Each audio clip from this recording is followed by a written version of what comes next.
dan nama-namanya, jangan kita berdalam-dalam tentang masalah ini.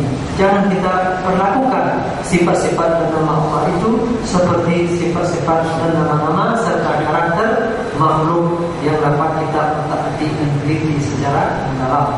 ثم قال الإمام البربهاري رحمه الله تبارك وتعالى: وليس العقل في اكتساب وإنما فضل من الله تبارك وتعالى. يعني هذا العقل هو نعمة وموهبة من الله تبارك وتعالى. ليس الإنسان هو الذي يعني يكتسب هذا العقل، وإنما هو من الله يعطي هذا ذكاء حادا وهذا ذكاء قليلا وهذا مجنون، وهكذا يقسم الله تبارك وتعالى فضله على من يشاء من عباده. Kemudian Imam Al-Barbahari mengatakan bahwa akal itu merupakan anugerah dari Allah Subhanahu wa taala, bukan sesuatu yang diusahakan oleh manusia. Bukan kita yang mengadakannya, mendapatkannya, mengusahakannya supaya ada dan bertambah, tidak. Akan tetapi itu semata-mata nikmat dari Allah. Ada yang diberikan kemampuan yang hebat, luar biasa, ada yang sedang saja, ada yang kurang. Itu semua bagian dari Allah. Allah berikan kepada siapa yang disukainya, dan Allah lebihkan pula untuk orang-orang yang dikehendakinya pula. Walakin al-insan biqadrillah tabaraka wa ta'ala يستطيع بالعلم وبالمذاكرة وبالحفظ أن يوسع عقله ويكبر هذا العقل ويزيد. Akan tetapi dengan izin Allah Subhanahu wa taala, manusia atau kita diberikan kemampuan oleh Allah untuk memperluas wawasan, untuk mengoptimalkan fungsi akal tadi dengan ilmu, belajar, mengulangi dan menghafal. وكذلك أيضا ينبغي لنا ألا نستخدم عقولنا وألا نستخدم هذه النعمة إلا في الخير. Oleh karena itu patut juga kita ingat bersama, janganlah kita pergunakan akal dan nikmat yang luar biasa ini kecuali untuk hal-hal yang baik. لأن من الناس والعياذ بالله في هذا الزمان من يستخدم عقله في الشر وفي الخديعة وفي السرقة وفي الأساليب الماكرة. Betapa banyak kita dapatkan pada hari ini orang-orang yang mempergunakan akal dan kecerdasannya untuk berbuat maksiat, berbuat jahat, menipu, mengibuli orang lain, mendapatkan hak yang bukan haknya. Mereka melakukan tipu daya dengan kecerdasan yang mereka miliki. فتجده يفكر طوال الليل بذكائه وعقله في أمر يضر المسلمين ويضر مجتمعه. Sepanjang malam setiap waktu dia sibuk memikirkan bagaimana orang-orang lain, tetangganya, teman-temannya, sesama muslim dan umat ini bisa mereka kibuli, bisa mereka rugikan, bisa mereka rusak. ينبغي لكل مسلم أعطاه الله تبارك وتعالى عقلا وذكاء أن يخدم أمته بهذا العقل وبهذا الذكاء.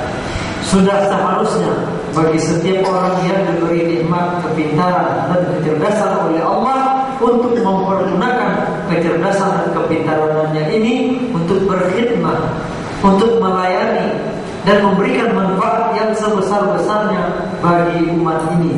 كما فعل أئمة الإسلام السابقين والمعاصرين أيضا. Sebagaimana yang telah diteladankan oleh imam-imam kita atau ulama-ulama kita, baik ulama-ulama yang telah lewat maupun ulama-ulama kita pada hari ini. في أمور الدنيا والدين نفعوا هذه الأمة الإسلامية نفعا عظيما. Mereka memberikan faedah manfaat yang sangat besar bagi umat ini, baik untuk masalah duniawi maupun masalah agama.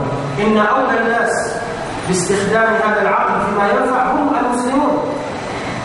Sesungguhnya orang yang paling berhak, yang paling pantas, yang paling layak untuk mempergunakan kecerdasan mereka untuk berkhidmat kepada umat adalah kaum muslimin. بينما نرى في هذا الزمان أصبح المسلمون عقولهم ضعيفة ولا يفكرون، والغرب والكفار هم الذين يستخدمون هذه العقول.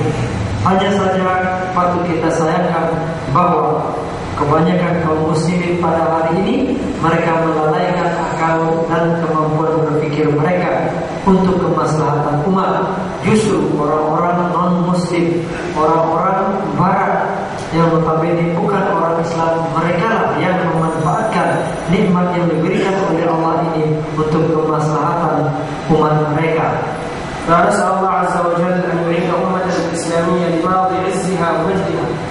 Kita berdoa kepada Allah, semoga Allah memberikan umat ini kepada kekuatan serta kemuliaan mereka sebagaimana yang telah lewat. وأخيرا في موضوع العقل ينبغي على الإنسان المسلم يشكر الله على هذه النعمة ولا يغيبها، لأن من الناس والعياذ بالله من يأتي إلى عقله ويغيبه إما بشرب الخمر والمخدرات والعياذ بالله. Kemudian sebagai penutup tentang pembahasan akal ini, kembali kita tegaskan setiap kita harus mensyukuri nikmat akal ini dan jangan sekali-kali kita terperangkap, terjerat menghilangkan nikmat akal ini, menghapusnya dengan bermabuk-mabukan, mengkonsumsi narkoba atau segala sesuatu yang merusak akal kita. Jangan sampai terjadi yang seperti ini seharusnya pada diri setiap muslim. لأن الإنسان عندما يشرب الخمر أو المخدرات يزول عقله ويكون كالبهيمة والعياذ بالله. Karena ketika seseorang mengkonsumsi minuman keras ataupun narkoba lainnya, akalnya pada saat itu tidak berfungsi dan jadilah dia taubahnya seperti binatang. ويفعل أمورا لو حدث عنها بعد ذلك يمكن فقط عن هذا. Mereka akan melakukan perbuatan-perbuatan jika kemudian mereka sadar kita ceritakan kembali, mereka pun heran, mengingkari, tak mungkin itu saya kerjakan. من عقوق الوالدين أو والعياذ بالله قد يزني بإحدى محارمه لأنه أصبح بلا عقل. Bahkan mungkin saja mereka durhaka kepada orang tuanya dan bisa saja lebih buruk berzina dengan mahramnya sendiri. Mereka lakukan itu semua karena akalnya tidak berfungsi lagi seperti yang dilakukan oleh binatang. ينتبه المسلم من هذا الأمر ويحافظ على نعمة العقل ويشكر الله جل وعلا على هذه النعمة العظيمة. Hati-hatilah, kewajiban kita sebagai muslim untuk hati-hati. Jangan sampai terjadi hal-hal seperti ini bagi kita. Kita harus memelihara dan menjaga akal yang merupakan nikmat yang sangat tinggi yang telah diberikan oleh Allah kepada kita. ثم قال المصنف رحمه الله تبارك وتعالى واعلم أن الله تعالى فضل العباد بعضهم على بعض في الدين والدنيا. Kemudian Imam Al-Barbahari melanjutkan, ketahuilah bahwa sesungguhnya Allah Subhanahu wa taala melebihkan sebagian hamba daripada hamba yang lain, baik dalam persoalan agama maupun dalam persoalan dunia. Qala Allah Jalla wa Ala, wallahu faddala ba'dakum 'ala ba'din fil rizq. Hada tafdhil fi dunya. Faddala ba'dana 'ala ba'din fil rizq. Ayat tadi berbicara tentang Allah Subhanahu wa taala melebihkan sebagian hamba dari hamba yang lain dalam masalah rezeki. فمن الناس من وسع الله تبارك وتعالى عليهم في الرزق حتى أصبح عندهم طائرات خاصة وقصور في كل مكان. Sebagian hamba Allah berikan kepadanya, Allah lebihkan dengan rezeki yang berlimpah ruah, bahkan sampai memiliki pesawat pribadi, istana pribadi, dan Masya Allah banyak sekali kekayaan yang lain yang dikuasainya. ومن الناس من ضيق الله تبارك وتعالى عليه في الرزق حتى ما عنده وسيلة مواصلات يمشي بلكاته برجله. Maka dan sebaliknya di antara hamba-hamba Allah ada juga yang Allah berikan rezeki yang sangat terbatas, maka mungkin tidak memiliki kendaraan sendiri sehingga harus jalan kaki. وهذا لا يدل سعة الرزق لا تدل على أن الله يحب هذا الإنسان، وقلة الرزق لا تدل على أن الله يكره هذا الإنسان. Tapi harus diingat bahwa banyaknya yang diberikan oleh Allah tidak menunjukkan Allah mencintai orang ini. Dan sebaliknya, sedikitnya rezeki yang dianugerahkan oleh Allah kepada seseorang juga bukan pertanda Allah tidak mencintainya. لأن هذه الدنيا الله عز وجل يعطيها من أحب ومن لا يحب. Karena ini semua adalah dunia, sifatnya duniawi. Dunia diberikan oleh Allah kepada siapa saja, kepada orang-orang yang dicintai Allah maupun orang-orang yang dimurkai Allah. Allah berikan semuanya, Allah tidak beda-beda. لأنها لا تساوي عند الله جناح بعوضة. Karena dunia ini di hadapan Allah tidak ada nilai, bahkan tidak sampai senilai satu sayap nyamuk. ولذلك النبي صلى الله عليه وسلم وهو سيد الأولين والمرسلين وحبيب رب العالمين تمر عليه أحيانا 3 أشهر ولا يوقد في بيته نار إنما يأكل التمر والماء. Oleh karena itu kita lihat pada pribadi Rasulullah SAW, beliau sempat pernah mengalami 3 bulan tidak pernah hidup. Api di tungku beliau, dia tidak pernah memasak, cuma makan kurma dan air putih. بل أحيانا يخرج الرسول عليه الصلاة والسلام من شدة الجوع من بيته ما عنده طعام في البيت فيخرج من البيت.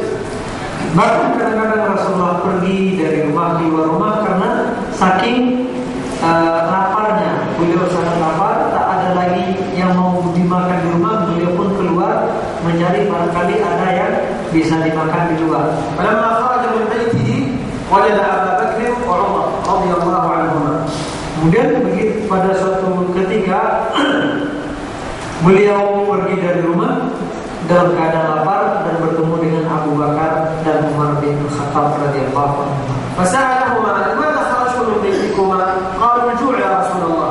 Rasulullah bertanya kepada mereka berdua, mengapa kalian berdua keluar meninggalkan rumah? Kata mereka, karena lapar ya Rasulullah. قال والله أخرجني الذي أخرجكما. Kemudian Rasulullah berkata, demi Allah yang membuat saya meninggalkan rumah juga seperti yang kalian alami. فقال لهم النبي صلى الله عليه وسلم هيا بنا إلى بيت فلان من الأنصار. Maka Rasulullah pun mengajak kedua sahabat tadi, mari kita ke rumah si fulan, salah seorang Ansar. فذهبوا وطرقوا الباب ففتحت زوجته أين زوجك؟ قالت ذهب يحضر لنا الماء العذب. Kemudian mereka pun sampai dan mengetuk pintu rumah dari dalam, yang menjawab adalah istri. Maka Rasulullah pun bertanya, di mana suami Anda? Dia menjawab, suamiku sedang mencari air tawar. فجاء الرجل عند ذلك وفرح وقال من أكرم مني ضيوفا؟ من أكرم مني ضيوفا؟ يعني لا يوجد أحد عنده ضيوف مثل هؤلاء الضيوف. من أكرم مني ضيوفا؟ من أكرم مني ضيوفا. Maka sahabat yang pemilik rumah tadi tak lama kemudian datang. Kemudian dia sangat senang sekali melihat kehadiran Rasulullah bersama kedua sahabat tadi. Kemudian dia mengatakan, siapakah yang, adakah orang lain memiliki tamu yang lebih mulia daripada saya? Artinya pada hari ini sayalah yang paling beruntung mendapatkan tamu yang sangat mulia. Tak ada yang lebih mulia daripada mereka. فأجلسهم ثم مباشرة أحضر لهم التمر لأن التمر لا يحتاج إلى طبخ جاهز. وضع لهم التمر ثم أخذ السكين وأراد أن يذبح لهم شاة. Kemudian mereka bertiga dipersilakan masuk. Kemudian langsung dihidangkan kurma, karena kurma tak butuh memasak, bisa langsung dihidangkan. Sementara dia pemilik rumah kemudian mencari pisau untuk menyembelih salah satu hewan ternak, kambing atau dombanya.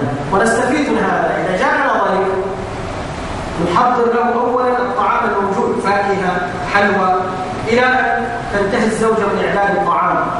Jadi salah satu adab yang bisa kita ambil dari kisah ini, jika datang tamu maka yang kita hidangkan makanan yang bisa dimakan, yang langsung. Sementara kalaupun mau mau dihidangkan yang lain, biarkan istri memasak. Ini yang sudah ada, hidangkan dulu.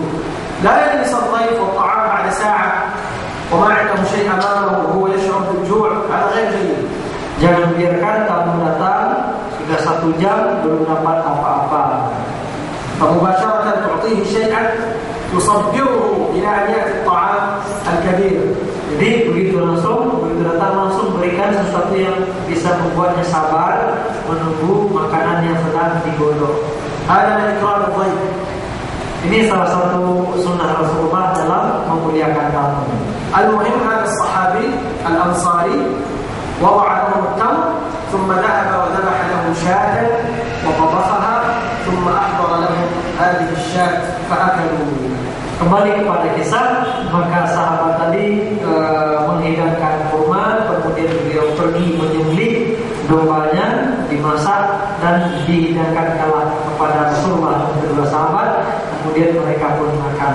فلما أكلوا وشبعوا قال لهم النبي صلى الله عليه وسلم خرجتم من بيوتكم من الجوع وأطعمكم الله هذا الطعام ثم قال لهم تلا عليهم الآية ثم لتسألن يومئذ عن النعيم.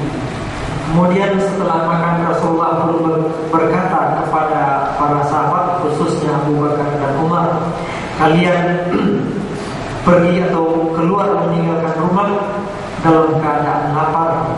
Kemudian Allah berikan nikmat ini kepada kalian. Kemudian Rasulullah membacakan ayat tadi, maka pada hari kiamat nanti nikmat ini yang kita dapatkan ini pun pasti akan dimintai pertanggungjawabannya oleh Allah Subhanahu wa taala. إذا المقصود أن الرزق يعني ليس فقط المال. يجب أن نفهم أن كلمة الرزق شاملة لأمور كثيرة. Artinya juga di sini patut kita ketahui bahwa rezeki itu tidak hanya berupa materi, tidak hanya uang, banyak rezeki-rezeki lain yang patut kita ketahui. لأن من الناس من يظن أن الرزق هو المال فإذا لم يعط مالا قال ما أعطيت رزقا. Karena ada di antara kita, di antara manusia yang mana rezeki itu ya uang saja, harta. Kalau dia tidak memiliki harta cukup banyak, maka dia bilang, saya tidak diberi rezeki. وهذا خطأ. الإيمان بالله رزق، الصحة رزق، العلم رزق، الأولاد رزق، الزوجة الصالحة رزق. Ini adalah pemahaman yang salah. Karena kita menjadi orang yang beriman itu adalah rezeki dari Allah. Amal saleh yang kita lakukan itu juga rezeki dari Allah. Kesehatan adalah rezeki, anak-anak rezeki, istri yang salehah juga rezeki. إذا حتى لو كنت فقيرا والله عز وجل أعطاك الإيمان والعمل الصالح فأنت في الحقيقة غني جدا.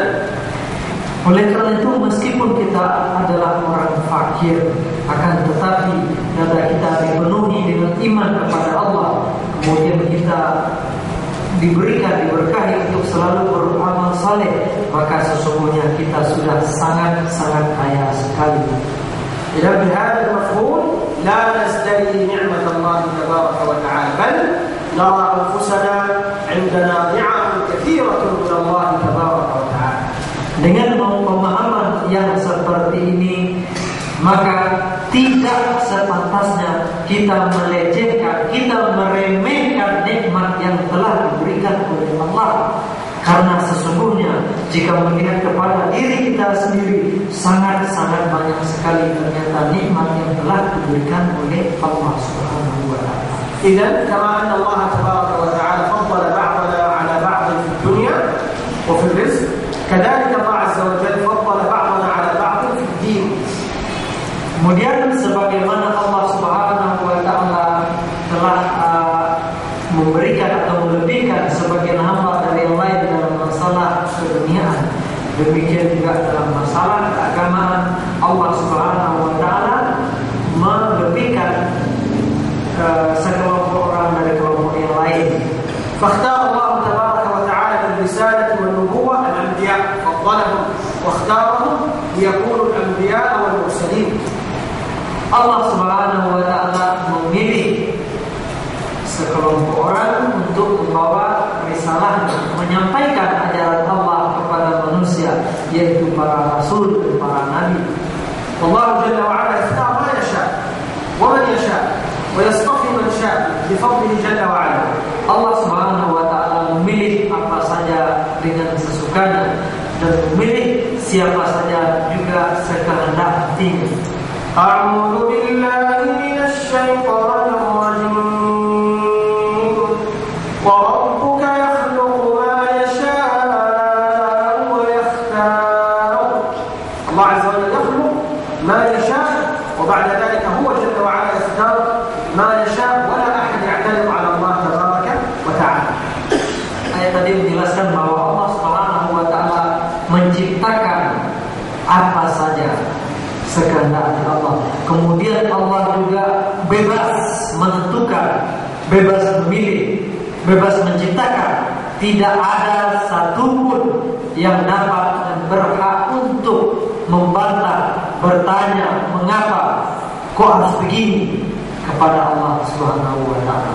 لذلك الكفار لما اختار الله تبارك وتعالى نبيه صلى الله عليه وسلم وأنزل عليه القرآن المشركين في مكة اعترضوا قالوا لماذا ينزل القرآن والوحي والنبوة على محمد؟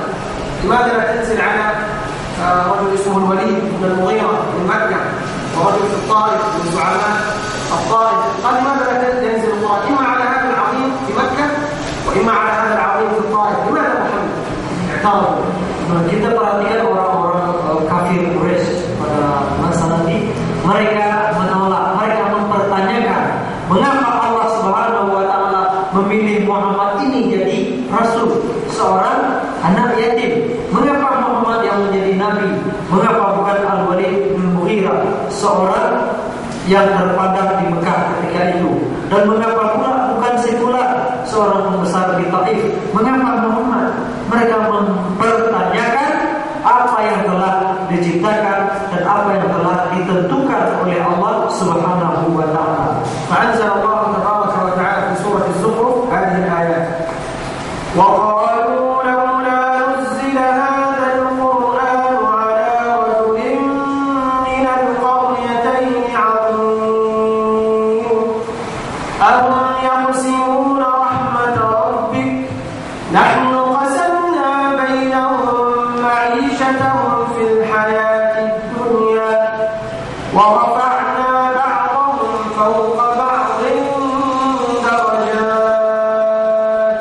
فالله يرد عليهم ويقول أن الله تبارك وتعالى هو الذي قسم، نحن قسمنا، الله عز وجل هو الذي يقسم الرزق.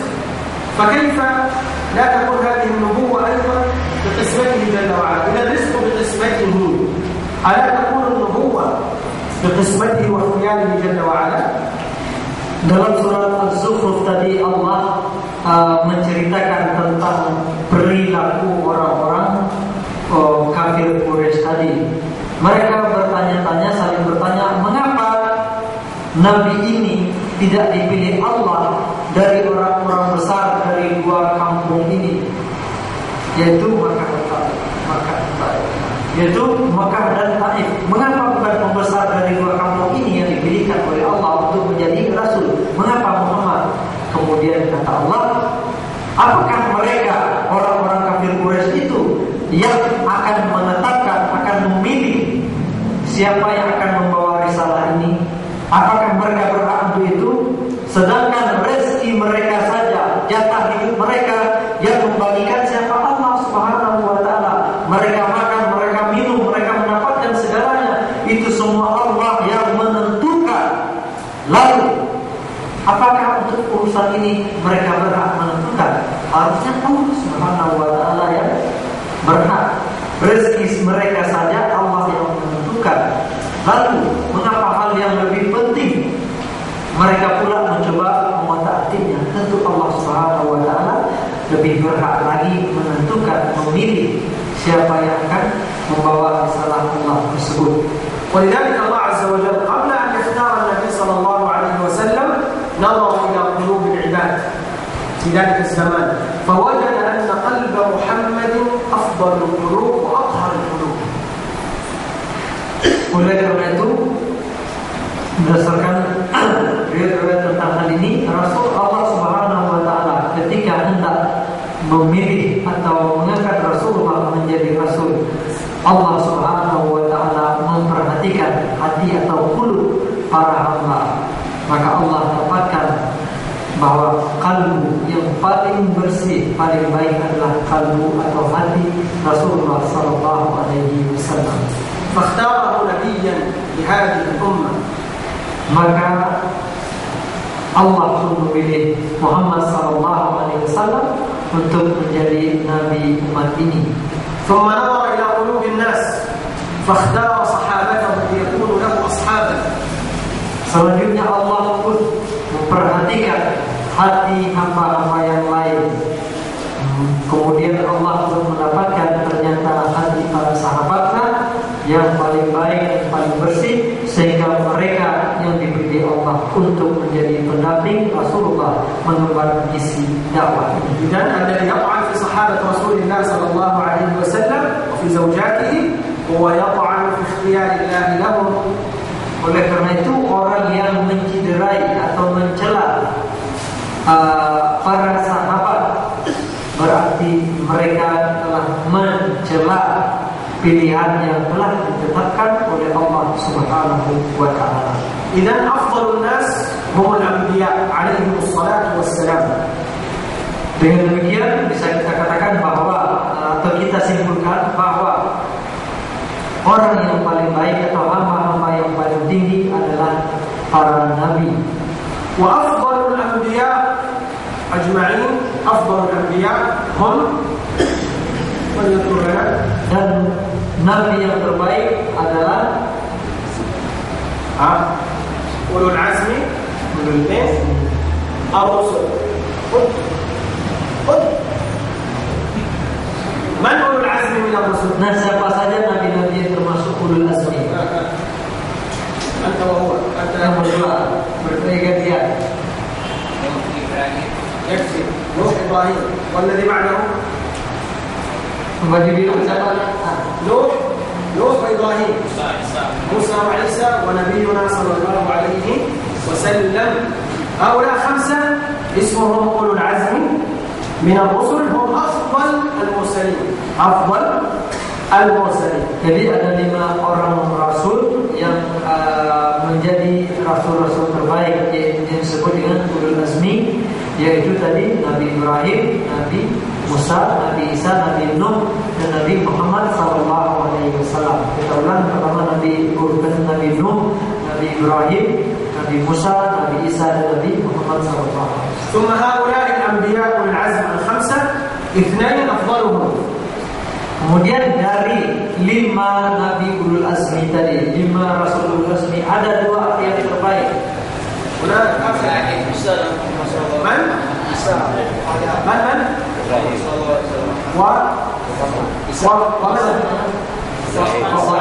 لا محمد صحيح عقيده.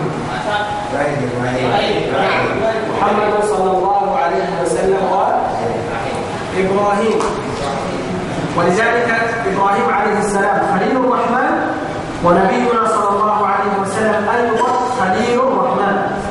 إبراهيم عليه الصلاة والسلام خليل الرحمن، ورسولنا صلى الله عليه وسلم خليل الرحمن. خليل الرحمن. Jadi محمد لا هو حبيب الرحمن، لكن أعلى من حبيب الرحمن خليل الرحمن. يفهم الناس أن درجة الخليل أعلى من درجة الحبيب، ونبينا خليل الرحمن. درجة الحبيب الخليل أعلى من درجة الحبيب، لا ليس العكس.